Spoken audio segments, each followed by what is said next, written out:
My name is Jacob Flores. I was a 68 whiskey combat medic in the U.S. Army between 2006 and 2016. I was medically retired and I got out as a staff sergeant. While I was in the service, I had joined April of '06 and went to basic training at Fort Leonard Wood in Missouri. After that, obviously AIT in Fort Sam. And then I got to my duty station in Fort Lewis in October, I believe October of 2006. And I was assigned to headquarters company, 2nd Battalion, 23rd Infantry Regiment, 4th Stryker Brigade Combat Team, 2nd Infantry Division, as a combat medic for the reconnaissance platoon. So I stayed in that position in the recon platoon the entire time I was with them. We had a quick spin up when I got there. It was, get ready to deploy, and we did a 2-week FTX on Fort Lewis. And while we did that, we started getting more rumors about, hey, we're gonna get out of here even quicker. We're probably not gonna even go to JRTC or NTC. Like, we're gonna just go. And then, sure enough, in March, they said, hey, you guys are deploying in April, so the instructors from Fort Polk are going to come up here, and we're going to do 3 weeks on Fort Lewis as your train-up. Because, Fort Lewis and Iraq are so similar. So we, the Army in its ways, so we did a 3-week FTX, and I could be wrong on that, so don't kill the messenger. But I believe it was 3 weeks. On Fort Lewis, we did an entire brigade maneuver. We had, mock air support, the whole 9 yards. When that was over, I guess we were blessed off by the instructors that our brigade passed, and we did our casing ceremony. And at the time, we had Colonel John Lear, I don't know if you've heard that name, and Sergeant Major John Wayne Troxel, who's the man. Didn't like him when I was a E3. Got to respect him as I got higher in rank and understood the more depths of Army leadership and why he did certain things the way he did it, obviously. Yeah. But those were our brigade leaders, and then my battalion leaders was, I had Sergeant Major Frias and Lieutenant Colonel Mike Hugh, who was a disaster, unfortunately. So, and that's well documented. I'm not trying to throw salt on the guy's name. He ended up having a deployment early for issues, but it was unfortunate. It was unfortunate, but I do believe that combat is a true assessor of leadership.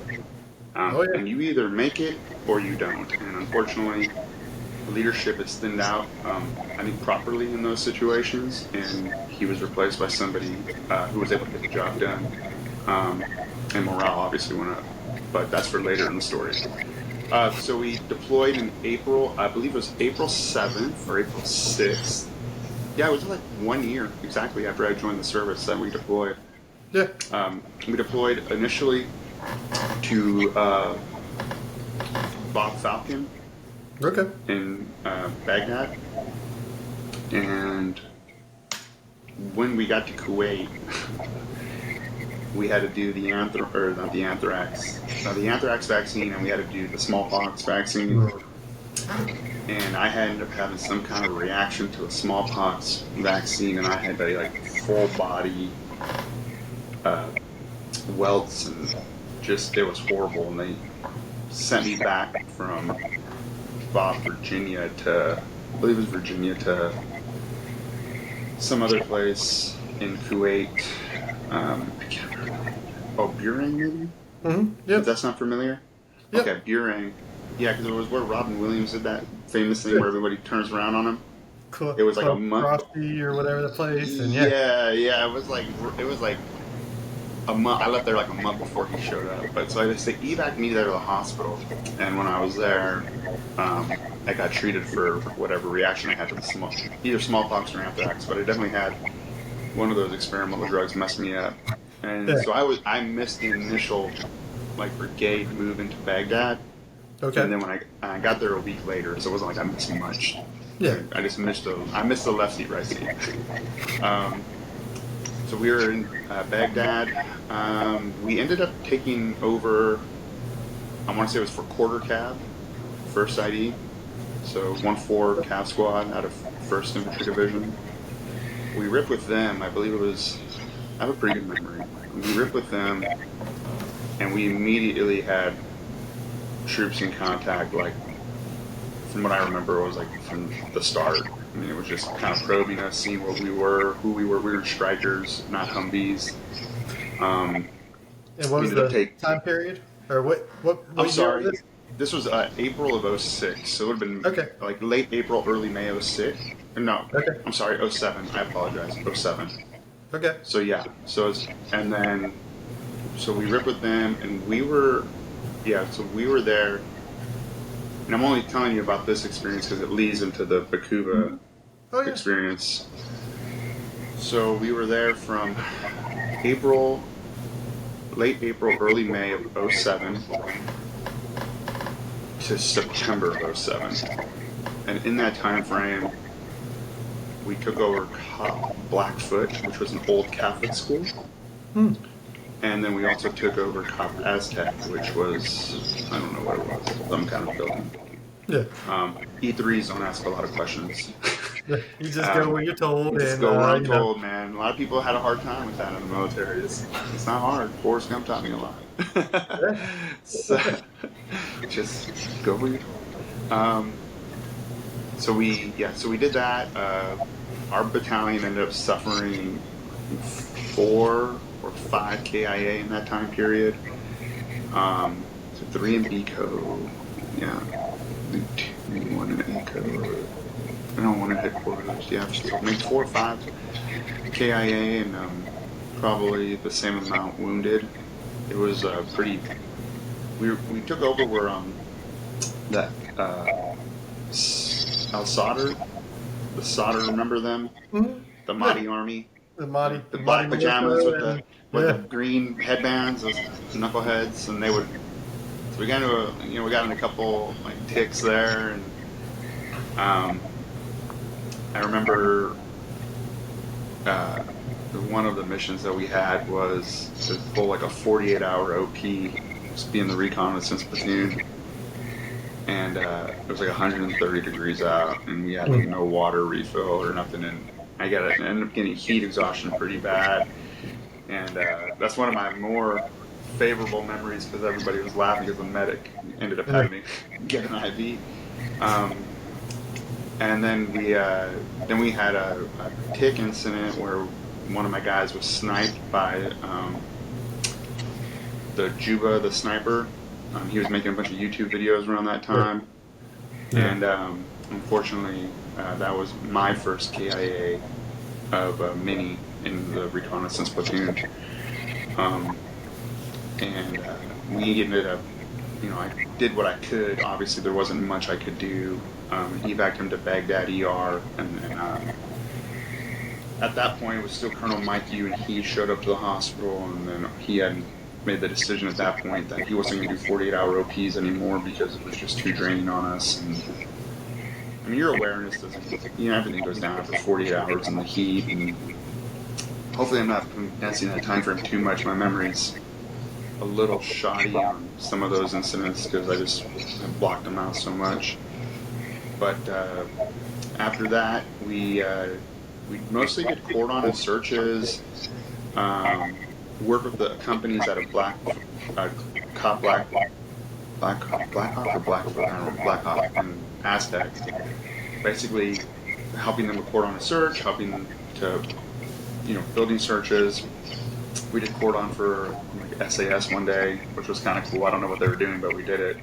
So it's kind of neat being in the reconnaissance with me because you do kind of get those little sergeant major, kickdowns, which are kind of fun to do when you're not having to deal with conventional army. So we did all that, and then they said, hey, we need you guys to go up to Baqubah. We're going to move the entire brigade up there because of, I guess, they needed help. I don't remember. Just, again, didn't ask questions, just packed my stuff, and I knew I was leaving. You were just doing the good E3. You do the PFC. Hey, we're told we're moving north, and we're moving north, and all I knew was I wasn't going to get 120 mortars on the fob anymore. I was hoping, anyways, because Falcon was fobbed or mortared constant. I mean, it was just all the time. You know, the sad thing is, it was like that probably maybe the entire Iraq time period, because I remember in 04, 05, same thing. Falcon was like, oh, yeah, if you want to get mortared, you go to Falcon. Yeah, it was just, and everybody knows who was doing it. It was the damn workers we were letting on the fob that were, counting steps from their tent to the defect. Like, why are they doing that? But it is what it is, right? Like, and obviously, and the funny thing about that is that we found out later that they billeted us in tents, and obviously the Cadillac shower trailers on where the AHA used to be that blew up back in like 05, I think, or 04. Remember they had that huge explosion, that that ammo dump? That's where we stayed, so I'll probably get cancer from that at some point. They covered it with rocks and put a bunch of bottles of water up there and called it good. So yeah, we moved north. I don't remember the drive north, mostly because I was inside of a Striker. It's not like I'm sightseeing.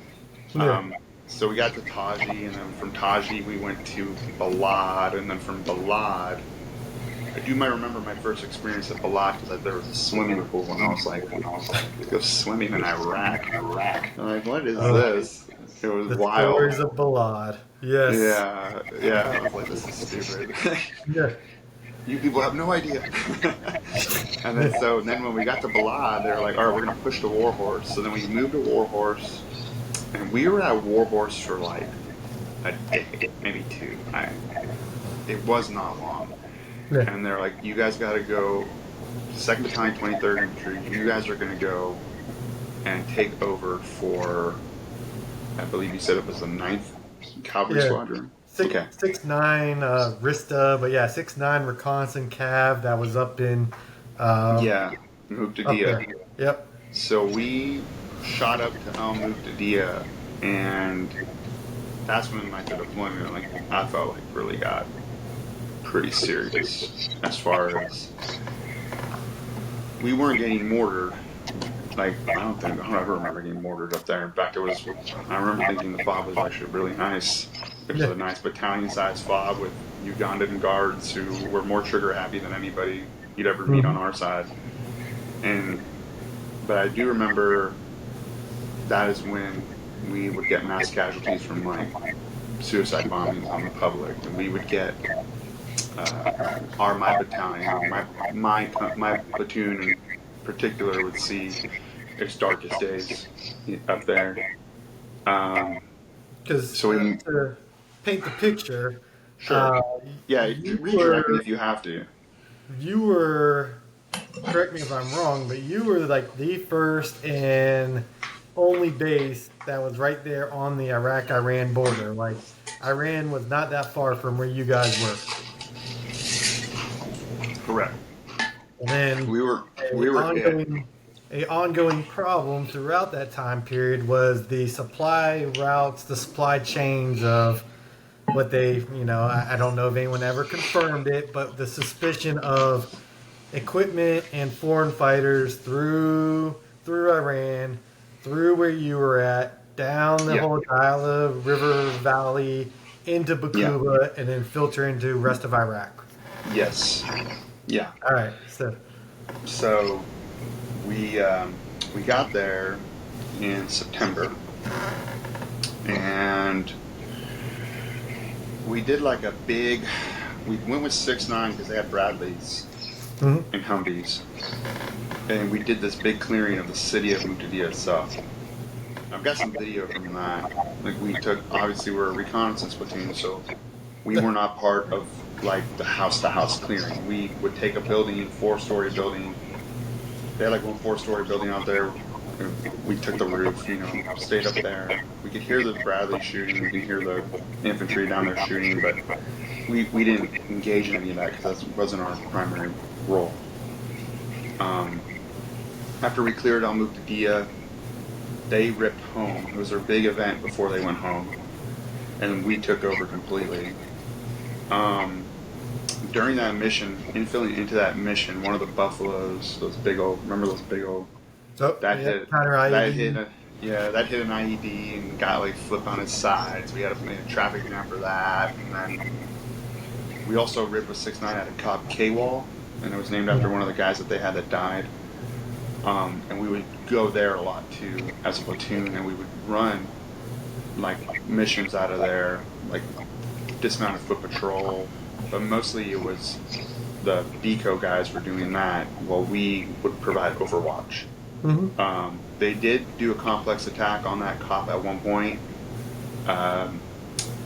Man, my days are going to be so off, and I don't want to say any days to be misquoted, but they used a recoilless rifle to shoot at the vehicle that was on the other side of there was like a bridge. There's a cop K-wall, and then there's like a foot bridge, road bridge, and then we had a vehicle there, and it was this Humvee, an up-armored Humvee. Yeah. And they used a recoilless rifle from inside one of the houses to hit that Humvee. And luckily it was up-armored, so they called it, and they were screaming, calling it in, and shooting at anything. And we left the cop dismounted with IA, who was, I didn't trust him for my life. And we pushed them forward as we went up behind them. And the most memorable thing about that is almost getting killed by a round from the Mark 19, because the guy on the roof thought he saw something. He fired it short, and it hit the ground or the berm on the other side of the striker, where me and 3 other dudes were in the prone position aiming across the little river there. And my platoon sergeant got on the radio like, whoever the fuck is on that Mark 19, stop your fucking bullshit, or whatever he said. He had a way with words. Yeah. Sergeant First Class Houston at the time. And that was one of the more memorable. And then another one was, I was with, he passed away in Muqtadiya, but at the time, Corporal Luke Runyon and I were there, and he had fired his 203 at what he thought was movement across the river. And for some reason, the round was a dud, and it only spun a little bit and fell into the water. And it turns out the movement he saw was our clearing element. Clearing. Wow. So it could have been, like, I'm not saying supernatural thing or anything, but it's odd that out of all the times for a 203 round not to work, it falls a dud into the water right when you're shooting at where a bunch of U.S. soldiers would have been. So thank God it did that. Sounds like a miracle to me. Yeah, definitely. So we moved. Yeah, so we would stay at Cop K-Wall, and then we would. We started at Cop K-Wall, and then we would go back to Muqtadiya. We kind of just went back and forth, if that makes sense. A few days out, and then we go back, and then we went down to Cop. Oh God, I'm gonna butcher this name. Crazy Horse. It was where our Charlie company was, and they were kind of off by themselves. Mm-hmm. And they had asked us to help them do a clearing mission. And that was November 13th, 2007. Okay. And we were doing a clearing operation of this wooded area, and then we were looking for weapon caches in the Diala River Valley area, just outside of Bakuba. And we were clearing north, I want to say it was north, if my orientation is right, down a road. And as we were walking, as our first squad went up the road, I stayed behind the platoon sergeant and his squad. And we found a bunch of weapons. We were digging them up. It was like M1 Grands and like AK-47s, just old stuff. I mean, it looked like it had been buried there, like at the invasion, and like had never been dug back up. Like it wasn't like we were finding anything recent, you know. But it's still a cache. Yeah, so we still found it, and we were getting it like kind of piled up to move out and get, I guess, get it blown or move it to the cop when there was this massive explosion. Okay. And on the radio, my platoon sergeant started calling our platoon leader on the radio, and he couldn't get a hold of him. And then all I remember is him saying "fuck" a lot. And then I went, "What happened?" And he's like, "They just got hit." So we dropped what we were doing, the cache takeaway. I don't even know if I think we told C Company about it, but I don't think we actually did anything with it. We bolted up this road, and that's when I found Corporal Christopher Cruz was dead. Specialist Kerry Glennon was wounded. Half his forearm was gone. My lieutenant had a piece of shrapnel in his leg. And then the point man, Sergeant Jesse Slotty, he had at least over 100 pieces of shrapnel and gravel embedded in his chest and abdomen and legs. He had bitten half his tongue off. So I immediately went to work. Most of the guys that were there had a TBI. It was really hard to get them to focus on anything. So I did little things like I had Levi Smith was one of our snipers, and I was like, "Hey, I just need you to open this 4x4, something simple." And he couldn't do that. Like, he couldn't figure it out. It was just, his brain was just, wherever he was, he wasn't in the right place. Did what I could for Cruz. I saw a pulse, but it was weak, very thready. Reached around the back of his head, and my finger sunk into his skull. And things I try not to remember. Moved on from him because you have to make a decision at that point. I've got two other dudes that are very savable, and I got another guy who I thought was dead. I thought he was a palm tree log because he's a brown dude like me, and all of his clothes were kind of ripped off. So I thought he was a palm tree log. Wow. And then he started screaming and flailing, and I was like, "Oh shit, that's not a palm tree log. It's a human. He's alive." So I ran and checked on the other two guys, and they were good. They self-cared. I ran up to Slotty and started assessing him, cutting his clothes off. And it was bad. He had a hemothorax on his right side. He had bitten half his tongue off, like I said, so I kind of tried to keep that in place. He's missing fingers, tips of his fingers. Treated him the best I could. Got him, sealed his chest wounds, gave him a chest needle decompression. After about 10 minutes of treating him, I told him, "Hey, let me know if your chest starts hurting, if you're having trouble breathing." He was like, "I'm having trouble breathing," and his pulse was rapid, so I decompressed him right there on the spot, and got a bunch of blood return, which was good. Kind of alleviated that. Called in, obviously, I did not call in the medevac. As a medic, you have somebody else would do that for you, usually the radio guy or platoon sergeant. Called in the medevac. Two birds came in. As I was treating those guys, I remember very vividly the squad that was left behind in the vehicles to do boron, to do blocking. They had heard what was going on and that we needed help. And so they took a bongo truck, like a box truck, and they held the guy at gunpoint and told him to drive down the road and come get us. And he refused. And he was like, no, it's too dangerous, too many IEDs, or whatever he was telling them. And one of them, I don't remember who, I think it was Jake Hardison, pulled a gun out and was like, "You're taking us down that fucking road." And that was our evac. That was my CASEVAC. So they came in like Keystone Cops, man, hanging off the sides, shooting across the river, I think. And they came around and they spun that thing around, and we loaded all four of those dudes up, and we hauled ass to an open field where the bird landed. And at that point, at that point in the deployment, you know, we were treating like onesies and twosies on the soldiers, and it was usually like minor wounds other than the KIAs that we had in Baghdad.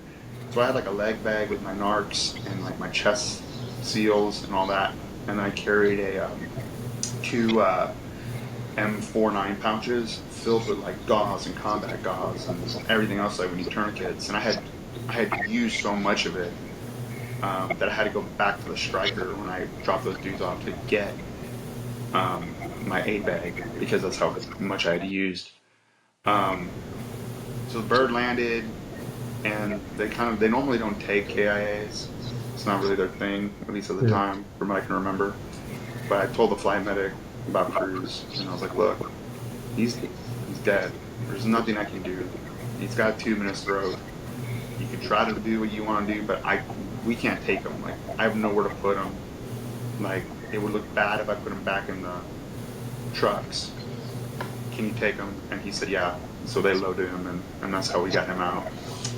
Which, I don't know who that flight crew was, but, I mean, that flight medic was super cool and kind of calmed me down a little bit because, you know, it's one thing to treat Iraqis, it's another thing, you know, it's one thing to treat one or two guys, but man, 4 dudes wounded plus multiple TBIs and trying to like coordinate that. And I do remember that's the first time ever my platoon sergeant came up to me, he's like, are you good? And I'm like, I can't fucking talk right now, I need to focus. And he didn't say a word, he was like, roger that.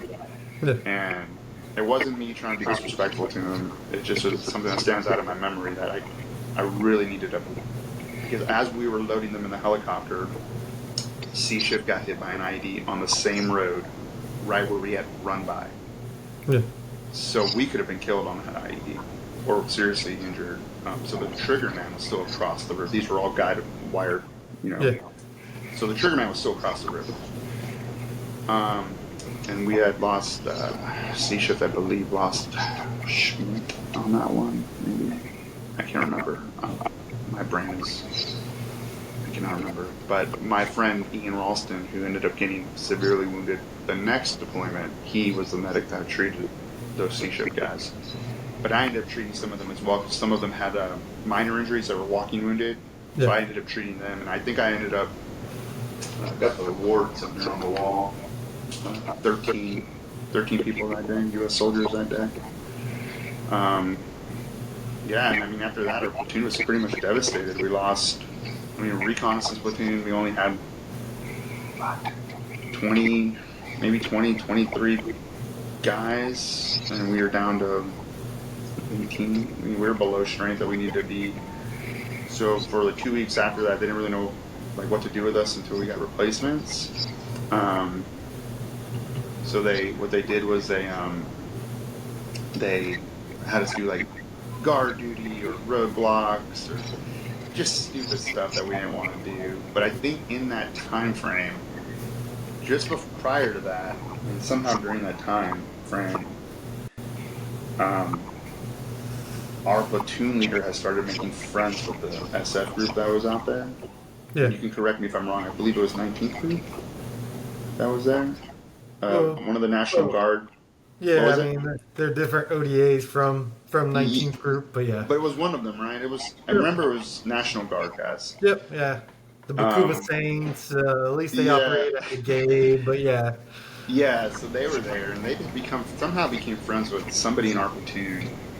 And after that, when we got replaced, when we got our replacements that came in, we somehow suddenly, I don't know who they became friends with or who they talked to, but we didn't drive again for 6 months.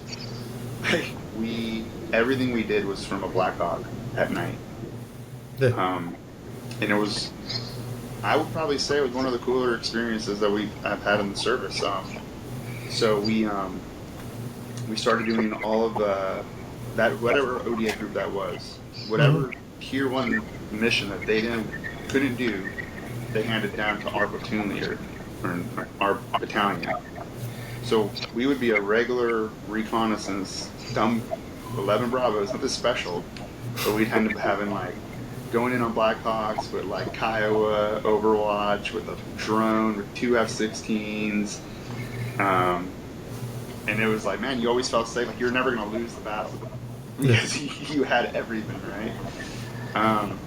So we started doing that, and that was a lot of fun. I remember we were infilling on a mission on a Black Hawk, and we landed on a cow.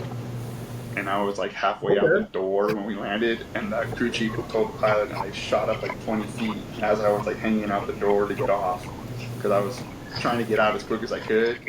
Yeah. So somebody was holding on by the little hook on the back of your vest. He was holding on to it. Yeah, yeah, whatever it was called back then. And I'm like, But it was back when we had talking about bad luck there. I mean, how do you hit a cow? But they landed right on it, and then they flew up, and then somebody was like, "You didn't see the cow running?" I'm like, "Man, I was trying not to fall out of a helicopter." And then one of the missions we had, so that was one of the missions. That was maybe our second mission, but our first one we were going after. God, I'm gonna mess this up. These two brothers that were bomb makers.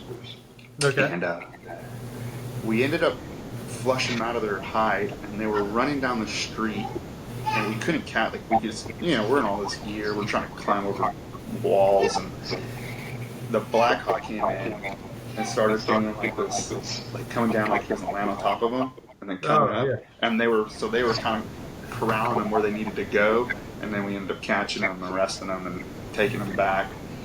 And so that was one of the more memorable missions. We had another mission that we did where we hit another IED maker thing, and they had a duffel bag full of bomb making parts, so we had to take back with us. And I guess there was a cell phone in the bag, and we were on the helicopter, and the cell phone started ringing, and everybody just kind of started doing this. And the poor guy holding it was like an E3 replacement. He was brand new. He just got into the unit. He was right out of infantry training, and he's like holding this bag. Like, what do I do? Where I'm like, fuck, don't ask me. I'm just trying to get. We're gonna go in a helicopter, So that was kind of funny. And then we had a mission where some guy shot at us with an AK as we were coming in. And as we were moving towards where he shot at us, they ended up shooting him pretty good with a 249. Put like 4 or 5 rounds into him. And they're really resilient people, He didn't die, which was really shocking. So after about 10 minutes of making sure the area was safe, they called me up. Doc, I'm like, oh man, who got shot? Like thinking it was one of our guys, so I'm ready to go. Ended up being the dude who shot at us, and they're like, hey, his AK's over there.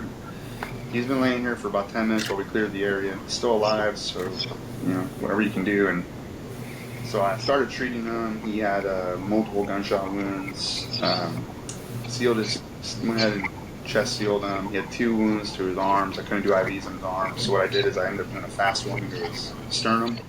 Mm-hmm. And I just remember my infantry guys were like, this is so fucking cool. And I went right into his chest and got the IV going. And he's moaning and groaning the whole time. Of course, I'm just like working on him. I'm not thinking anything about it. And then the infantry guys are like, fuck this guy. He shot at us. And I'm like, well, I see what you're saying, but I still gotta, you called me over here. I can't, I'm kind of in a gray area. Yeah, I'm kind of in a gray area right now. Like, you called me over. Yeah. That's actually what I said. I said, if somebody shot him properly, I wouldn't have to be doing any of this. So, the funniest, most memorable thing about that is that they put him on a sked, and we did everything under night vision. So when you're in night vision, depth perception's off. And I didn't realize that when they put him in the sked, they had loaded him backwards. So we're carrying him out, and I'm like, man, the sked doesn't look right. And they're like, well, we got to go. Like, we got Casevac. Medevac wouldn't come. Yeah. So we were going to Casevac him to the Black Hawks that we flew in on to Warhorse. And we're not at Warhorse, we're at Padilla. You're way out east, and now you're going west. And yeah, so we fly into Warhorse. So we're getting this guy, and I remember, like, the great thing about being a combat medic in the infantry is that your guys will always take care of you, especially if you're worth your shit. Yeah. And so they were carrying him. I was just walking beside him, like, no, he's still alive, still got a pulse, sternum rubbing every now and then around his IV. Yeah, he's still alive. So we had to go into this field, and there was a barbed wire gate. And they're like, we can't cut the gate. Why can't we cut the gate? It's a simple problem. Just cut the damn fence. Like, cut it. Like, cut the barbed wire, and we'll go through it, and who cares? And they're like, no, we got to go under it. Under it? Who the fuck was under it? Okay, whatever. So we slide this dude under, and his IV gets caught on the barbed wire. And I'm like, just cut the damn barbed wire so we can get this guy on the helicopter and we can go home. It's already like 3 in the morning, and we'll go to sleep.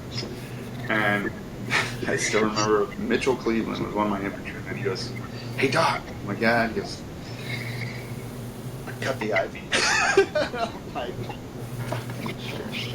I was like, all right, cool. So I had like a little end and I clipped it closed so he wasn't getting air into his IV, and the Black Hawk lands, and I'm just like, what a cluster. He had to cut his IV. You gotta explain that. We had like these IR strobes that we had tied to him, like IR chem lights. Yeah. And so Black Hawk lands, and the crew chiefs, they're hanging out the side of their 240 hotels, like looking all cool, And I'm like, man, these guys, man, it's fucking pretty badass, man. I never thought a year ago I'd be fucking doing like movie shit, I had Black Hawk and jumping in, and it was just cool. And then we're loading him in, and as we're loading him, he starts to fall out of the sketch because he was loaded backwards. Yeah. I'm like, oh shit. So I'm trying to pick him up in the sketch, and he's like halfway out of the sketch at this point, which is like, you're just gonna have to manhandle him up and basically throw him into the helicopter. So we get him in the helicopter, and there's no room for like him and all of us because it's a standard Black Hawk, right? It's not meant for evac in that way. So I'm like, well, just put him on the ground, and we all put our feet on top of him and all of our bags and shit. We had nowhere else to put him. Yeah.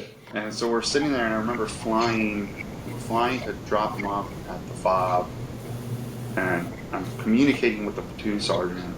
He's asking, like, what do I tell them at the FOB? Like, what do we have? And, like, just tell him, like, a middle-aged male with multiple gunshot wounds, and he's, stabilized. Like, there's really nothing else that you can tell him. And he's like, okay, like, make sure you let him know that he shot at us so they know he's not, like, a friendly. He's, he doesn't like us. So as we're flying there, I start to feel like this wiggling, like this movement under my feet. And I realize he's trying to wiggle out of the sked and out of the helicopter as it's flying. Yeah. And so I'm like, hey, this guy's trying to escape. So we all like lean on him even harder. And being an I was E4 maybe at the time. And, you're always told in medical school, like, if you're a patient, you're responsible for your patient. Yeah. Right? So I'm like thinking, like, how do I explain that he fell out of a helicopter, but like we didn't push him out? Yeah. Like, how do I not go to jail for this? Yeah. Yes. Like, how do I? When did you last see him? Well, like, I saw the IR chem lights falling, so I knew he fell.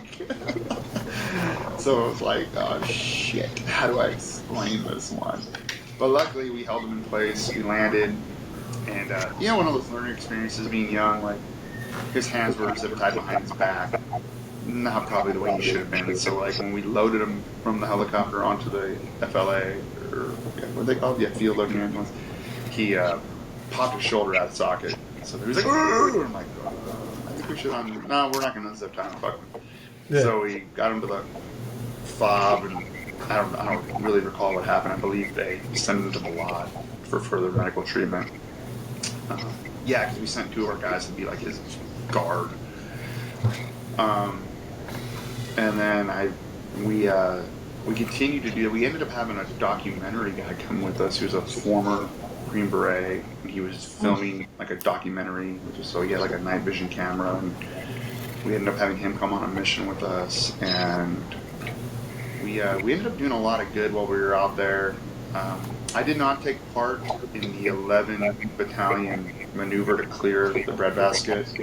I had my appendix nearly ruptured like that same week. So I got evac to Qatar, and I had my appendix removed, and then they sent me on my 18-day leave. But that was February of 08, so I'd already been there for almost a whole year. You had some major medical issues yourself there. I Twice. mean, Yeah, anthrax, smallpox. missed a week on that, and then I missed 3 weeks because of my stupid freaking appendix. Yeah, and then I came back, but all that other stuff happened after I came back. Like, we had lost guys in November. We started doing our flight missions and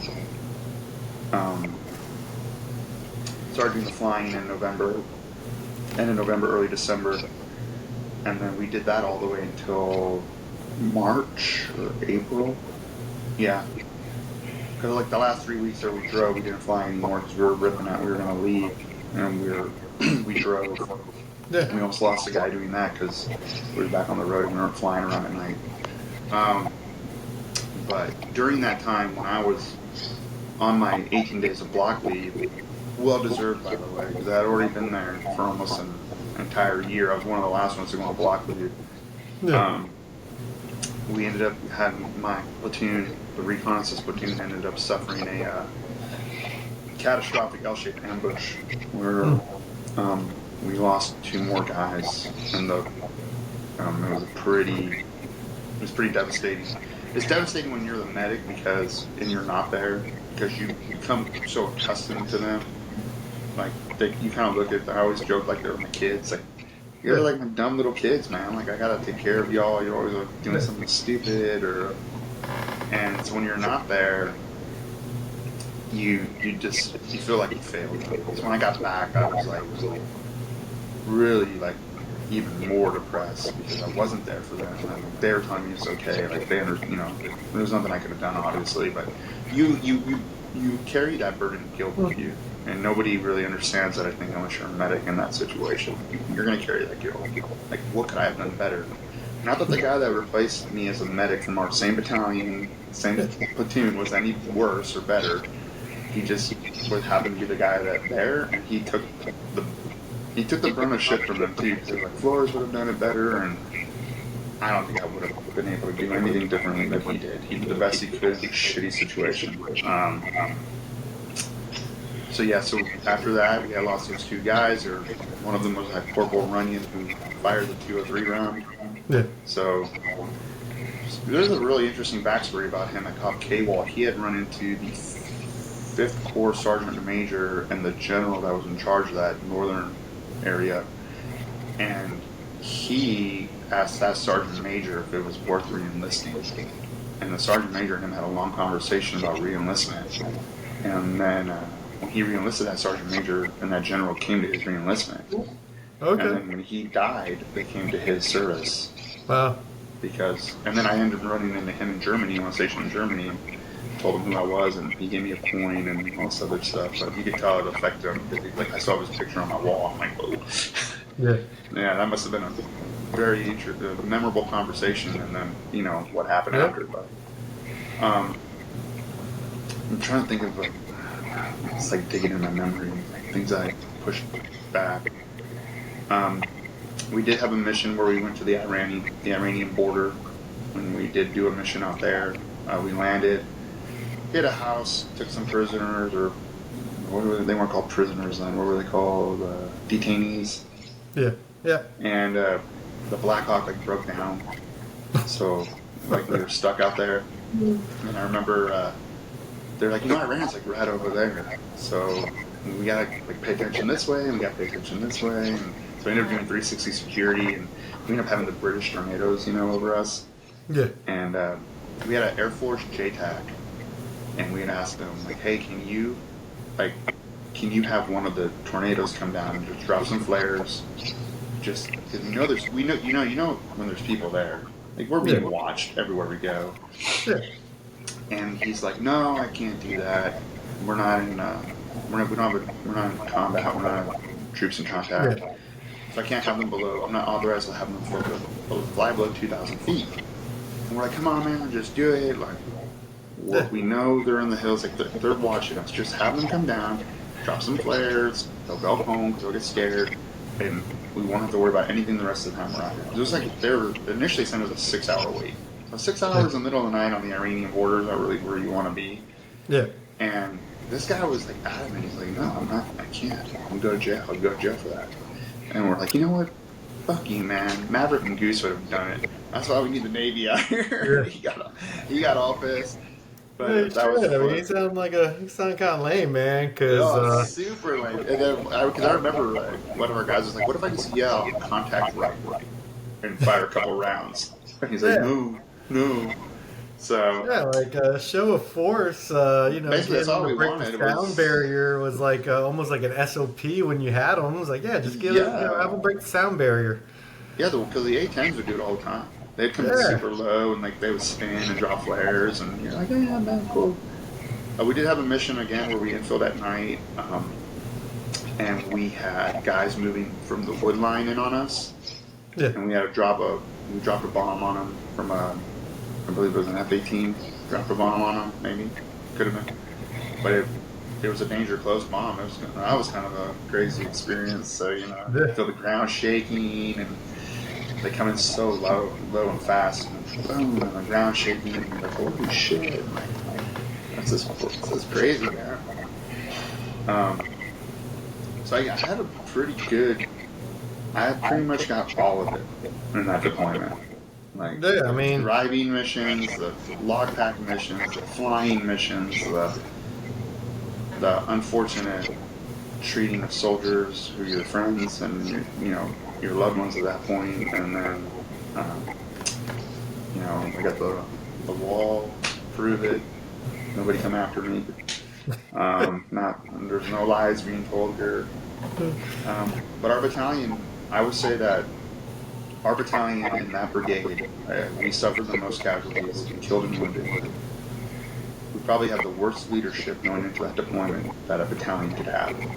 The absolute worst.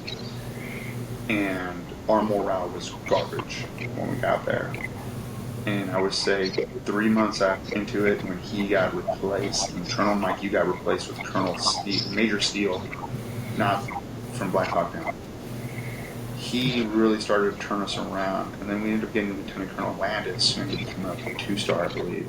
Mm-hmm. And so we ended up getting him, and he really turned it around and was really pinpoint mission oriented. What we had to do, would come and visit us, would come and ask us what we needed, how are we doing, like little things like that. With in the military, with leadership, go a long way. Because people, you instantly, you immediately think it's a soldier that you're not cared about. You're just a number. Yeah. And I think when leadership comes down and they sit there on a 24 with you, and they're like, okay, this is what you're doing. I get it now. This sucks. You've got to do it, and it sucks. But I'm gonna try to make it better for you. Okay, cool. Totally my personal opinion, but I think there is some research out there that proves it. When NTC and JRTC went away from being a fireable exercise, where they used to sort units out, I feel like a lot of those commanders that you speak of started making it further than they probably should have. Oh, absolutely. And I would tell you, unfortunately, you're not the only one, because my first deployment, our battalion commander, he made it maybe a month longer than yours did, but same thing, just a toxic human being, toxic leadership. Yeah. Him and his sergeant major were toxic and more toxic, but one finally got relieved for assaulting a officer. And just like what you're talking about, the new leadership comes in, morale goes up, efficiency goes up, all those things go up, and then those guys who replace them become general officers. So, I think there might be some truth to that, but it's sad that those individuals didn't get, weeded out. Well, they knew this guy. I mean, they wrote a book about him. It was called The Battle of Hunger Hill. Colonel Mikey, when he was in West Point, I guess he had messed up so bad that they had taken this hill, and when they were cadets in a war game, and they didn't bring any food or nothing, they were up there for like 4 or 5 days, and apparently there's a book written about it called The Battle of Phillips. I don't know if that's true. Again, don't come after me. I'm just telling you what I heard. But still, like, that as a cadet, and he made it Yeah. to lieutenant colonel in command. Like, Yeah. people, and I know this sounds bad because I am a mental health professional, but a lot of people don't really change. And that guy did No, not sound like he changed at all between he didn't. cadet and now failed lieutenant colonel. And it's Yeah. funny because you mentioned the other guy. Yes, you could say that was the portrayal of him in Black Hawk Down. Neither here nor there, yeah, but still, I know exactly what you're saying. He was the same in 93 as he was in 03. Like, he's not that changed. Although in 93, I think from the book that I read, when I read the book, obviously we all saw the movie, but the book I read, I kind of think he did the best he could in a crap situation with the amount of wounded he had. Yeah. That being said, I've heard he does not like that book, and he's been known to rip it up in front of people. Go figure. That could be a red flag there. Could be a warning. Could be a red. Yes. Interesting. Yeah.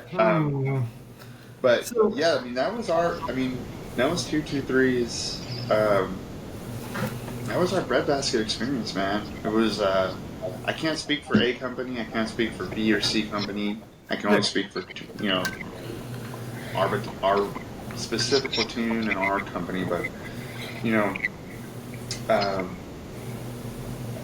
I think our ability to get with that group that was there really helped us because it gave us access to things we would not normally have access to, missions that we would not normally have access to, and it really helped the career of like the guys that stayed because they had that experience.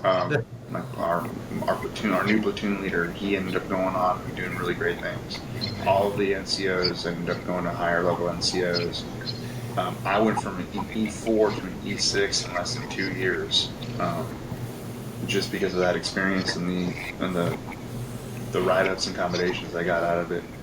Not because we were somehow better or more trained, we just happened to be in the right place at the right time to get handed these missions and to be able to do these things on a tier 1, tier 2 level when they were available because the group that was there was too busy. We got other missions we got to do. So you can have this low-risk one.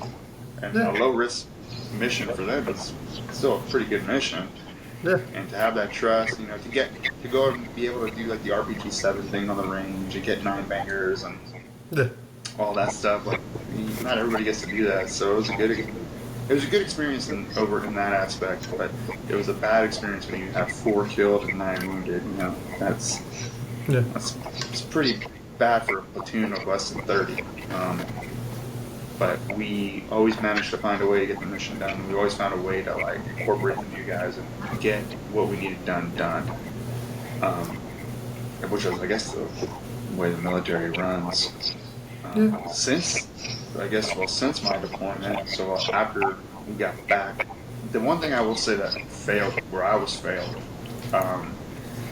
my mental health was like wrecked when I got back.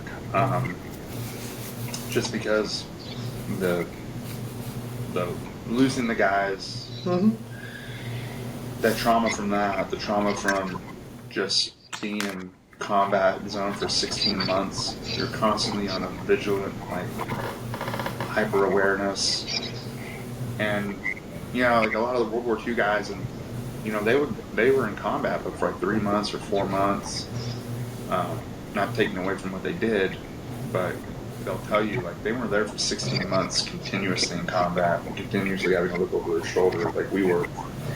And the Vietnam guys had it way worse, obviously. I think they suffered from the same thing that we kind of came back from, but on a bigger scale. But you're there, you're hyper vigilant for 16 months out of your life. Your friends are dying around you, literally. Guys are getting wounded pretty bad.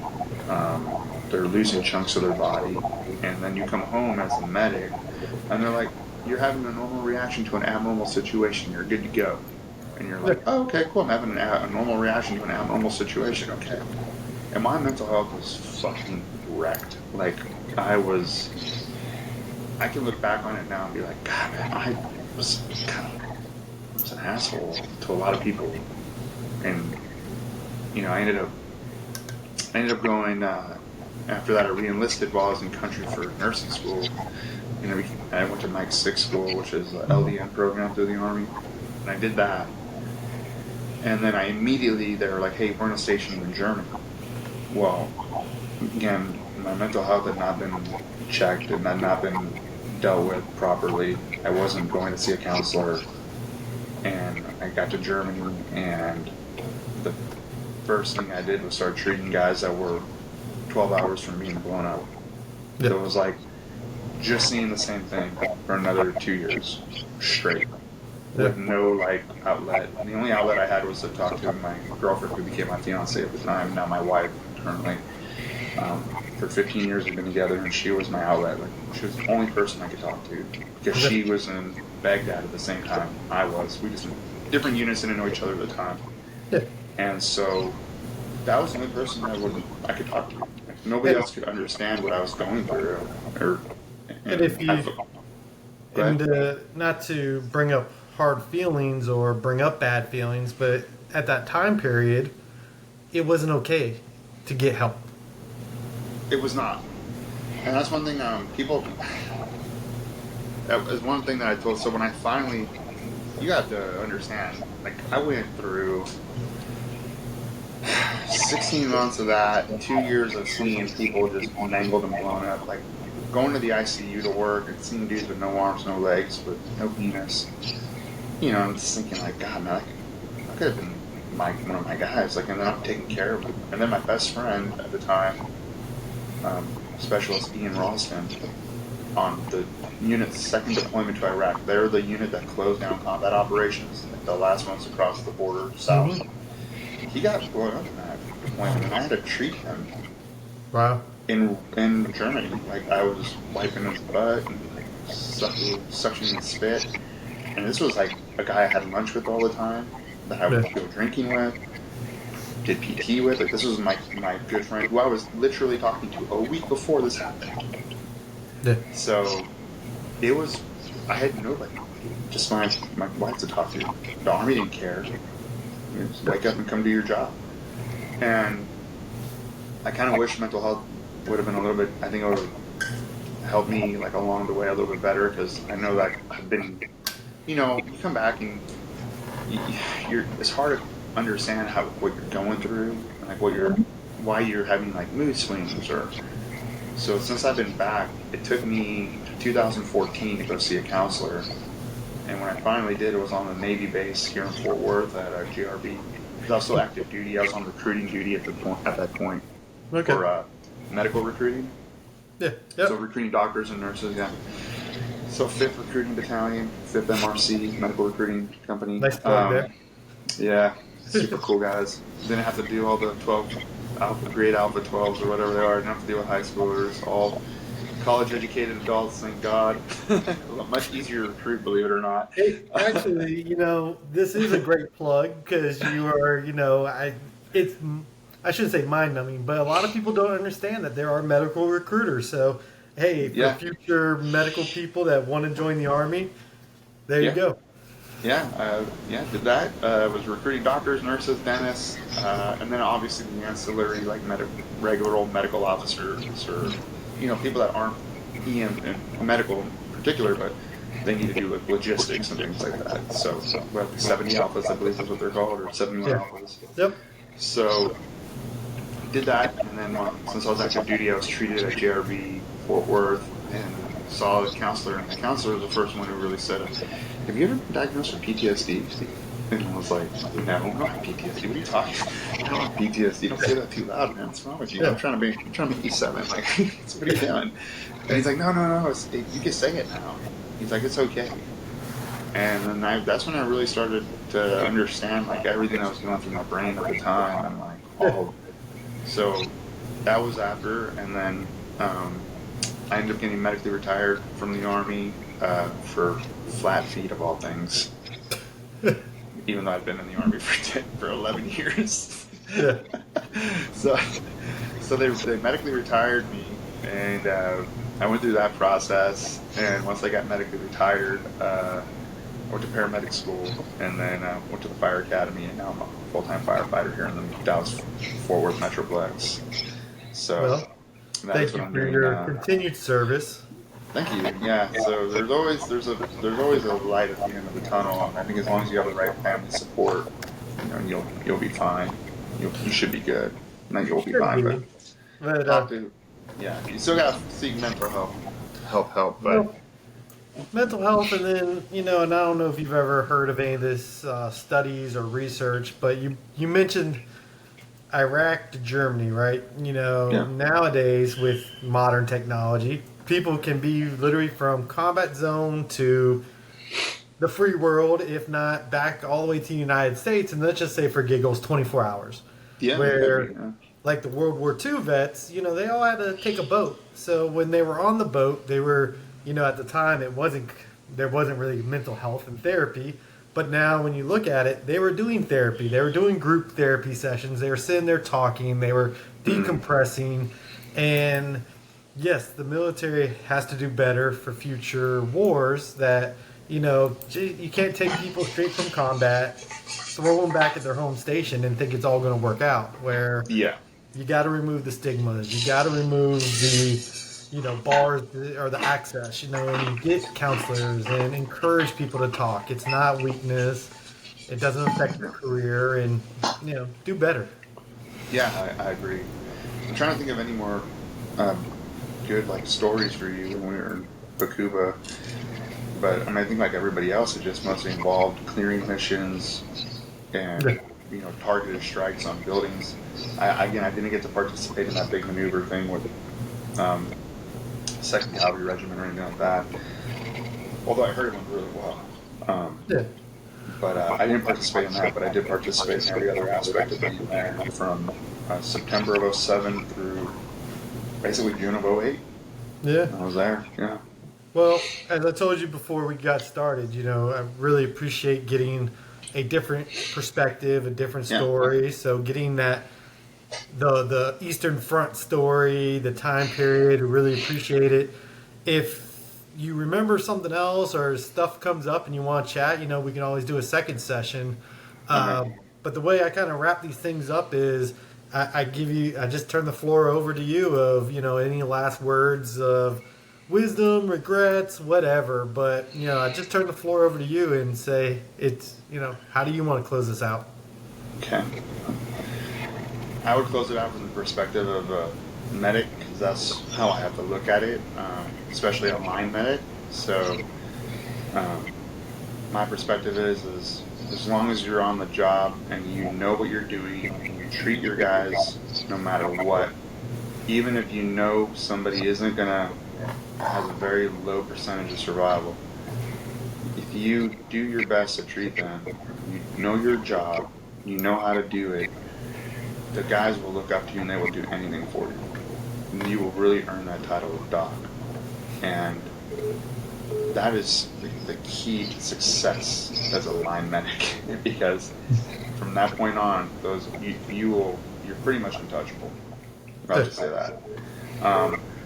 And my words of wisdom to anybody looking to come in as a medic is, if you do get that assignment where you're in a combat arms unit and you're on the line, you better know your job. Take it serious. Take your role serious, especially when you get into an austere environment. And secondly, this will go to the 22 thing. There's always more after. Like, it doesn't end when you get out. It doesn't end when you come home. You're gonna have highs and you're gonna have lows. I've had very low. But you have to find that person you can talk to, even if it's a friend or the VA helpline. But it doesn't need an end. You don't need to end it early. You don't have to kill yourself or anything like that. Like, there's always somebody out there that's willing to listen to you and willing to help you. You can find me on this video and call me, I don't care. As long as you get the help. I've already had 2 people call me that I know from the unit, and I hope I made a difference. They're still here. But we all need somebody to lean on, Yeah. So that's my words of wisdom. I think Keep that trucking. That is great, and I think that's a perfect way to wrap things up, and that's a lot of truth there. So, yeah, definitely appreciate it, Jacob. I mean, Yes, sir. we need more of this. We need people talking.